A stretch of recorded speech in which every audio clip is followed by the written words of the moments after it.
வணக்கம் நண்பர்களே, எப்படி இருக்கீங்க? ரொம்ப நாள் ஆச்சு. மறுபடியும் மீண்டும் உங்களுக்காக ஒரு பதிவு. அனைவருக்கும் தெரிந்த ஒன்றே கடுக்காய். கடுக்காய் வந்து எல்லா நாட்டு மருந்து கடைகளிலும் கிடைக்கும்.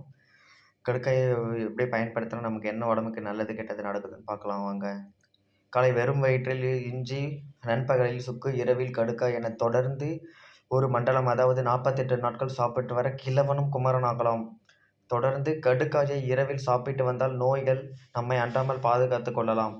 கடுக்காய் மூளை செயல்திறன் அதிகரிக்கும் பண்புகளை கொண்டது. அ அ கடுக்காய் வந்து மூளை செயல்திறனை அதிகரிக்கும் பண்புகளை கொண்டது. அதிகமாக கொண்டுள்ளது இந்த கடுக்காய். இரவில் சாப்பிட்டீங்கன்னா உங்களுக்கு எந்த பிரச்சனையும் வராதுன்னு சொல்றாங்க.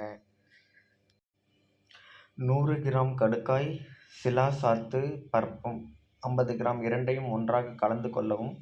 இதில் 2 கிராம் அளவு காலை, இரவு சாப்பிட்டு வந்தால் இளைத்த உடல் தேறும், நரம்புகள் முறுக்கேறும்.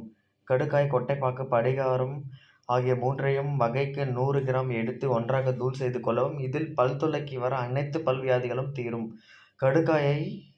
கடுக்காய் தூளை நீரில் விட்டு கொதிக்க வைத்து ஆற வைத்து அந்த நீரில் ஆசன வாயை கழுவி வர மூளை எரிச்சல், புண் ஆகியவை ஆறும்.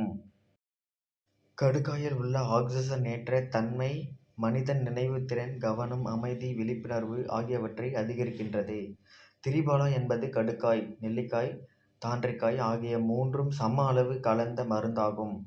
இதனை எவ்வளவு வேண்டுமானாலும் சாப்பிடலாம். குறிப்பாக ஆங்கில மருந்துகள் நிறைய உட்கொள்பவர்கள் இம்மருந்தினை காலை, இரவு உணவுக்கு பின் சாப்பிட்டு வர ஆங்கில மருந்துகள் உண்டாக்கும் பக்க விளைவுகளை குறைத்துக் கொள்ளலாம்.